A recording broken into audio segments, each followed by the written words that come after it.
प्रणाम जी। जैसे देखिए, भूख, भय और तंद्रा ये आज हमारी मनस्थिति कैसी है लोगों की। भागवत जी में भी एक श्लोक आया है, कालम व्यालम उपग्रास त्रास निर्णास हेतवे श्रीमद् भागवतम शास्त्रम करो कीर्यम भाषितम।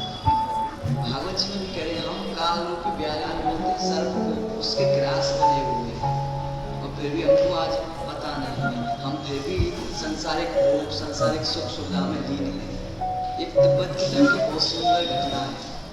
उधर एक सर्प और एक मेंढक की दो चीलें अपना भोजन के लिए सुबह निकले, तो उनको एक को तो हाथ लगा एक सर्प और एक को लगा हाथ में, एक को लगा मेंढक। दोनों ने एक ने सर्प पकड़ा, एक ने मेंढक पकड़ा, दोनों उड़ाए और एक वृक्ष की टहनी पर बैठकर दोनों अपना भोजन के लिए आ बैठे। लेकिन मेंढक जो चील के मुंह में था, जैसे ही उसकी आंख खुली तो उसने अपने बगल वाले जो चील के पाँव में, उसके पंजे में जो सांप था उसको देखा, वो भय से कप आ गई। उसको बहुत भय आ गया कि सांप, अरे सांप तो मेरे को खा जाएगा। और जैसे सांप ने देखा कि मेंढक, उसके मन में ललचाट आ गई, उसको अपना खाना देखकर वो प्रसन्न हो गया कि हाँ खाना मेंढक मिल गया उसको।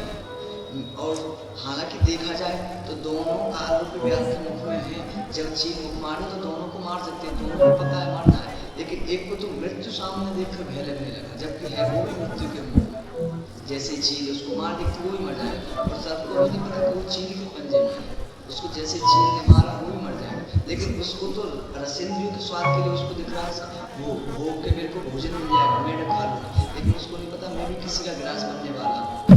तो ऐसे ही हम हैं, हम संसारिक सुख सुविधाओं के सर्प बने हुए हैं। संसारिक सुख सुविधाओं को देखकर हमारा मन ललचाता है, लेकिन ये नहीं पता हम भी काल रूपी व्याल के मुख के ग्रास बने हुए हैं। कालम व्याल मुख ग्रास त्रास नाश हेतवे, ये काल रूपी व्याल को त्रास देता है, लेकिन आज हम उसको भूल गए। अरे देखा जाए तो हमको प्रभु ने जन्म ही क्यों दिया है, किस कारण से इस पृथ्वी लोक में आए।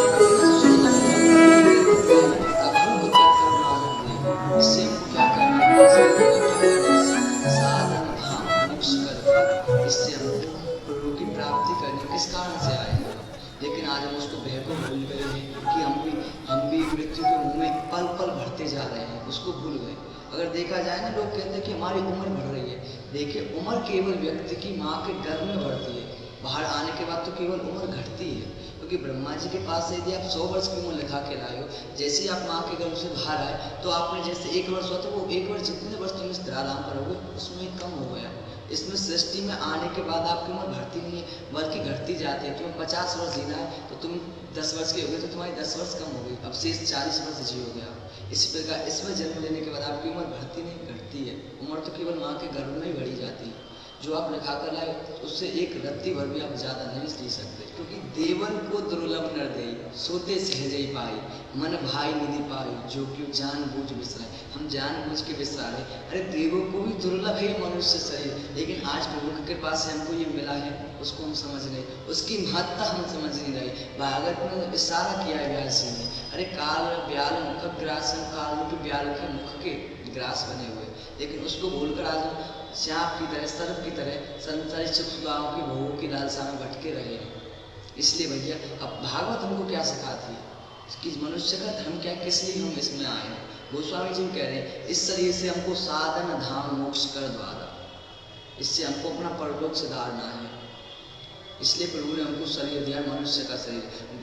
केवल व्यास का उद्देश्य श्रीमद् भागवत लिखने का क्या था, तस्मात् केनापि पायेन मनः कृष्ण निवेशेत, किसी भी प्रकार से जीव का मन संसार से हटकर प्रभु के चरणों में लग जाए, यही व्यास जी का उद्देश्य था और यही हमारा भी उद्देश्य होना चाहिए।